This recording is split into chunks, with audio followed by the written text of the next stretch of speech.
Nothing more than a riverbed and sporadic puddles are currently residing where the waters of the Platte River usually run. Yeah, it looks really sad. And TV's Risell Ventura tells us about the efforts being made to bring the river back to life. It might look like I'm walking in the middle of a desert, but this is the Platte River, a river of major importance in the state of Nebraska, which is now experiencing ecological and agricultural needs, as right now there is not enough water. Nothing physically would stop you from walking in the middle of the Platte River. It's dried up right now. Experts say historically during the years with drought, the Platte River dries out in the late summers. But it typically is not as bad as we see during drought now, just because most of the water is stored in reservoirs and you don't have summer peak flows and things that used to happen naturally.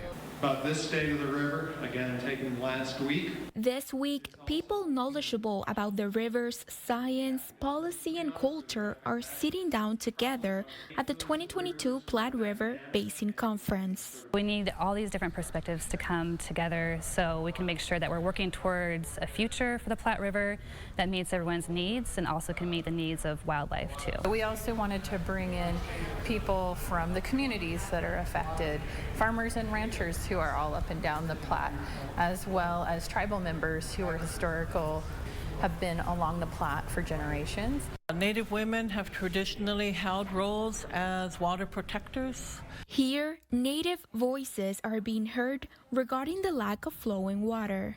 This is something that requires big changes, especially amongst the human populations on how they regard and how they treat water. Experts are having discussions on what steps they can take to preserve a healthy river for the future. Right now, the states and the federal government are actually working really well together. There's a lot of folks working really hard to add more water to the river, and right now, actually, habitat and species use of the river is much higher than it was even a decade ago. We made a special effort to grow 6 large gardens on the Platte River for the cranes, for the animals. Different organizations and individuals hope to continue the conversation.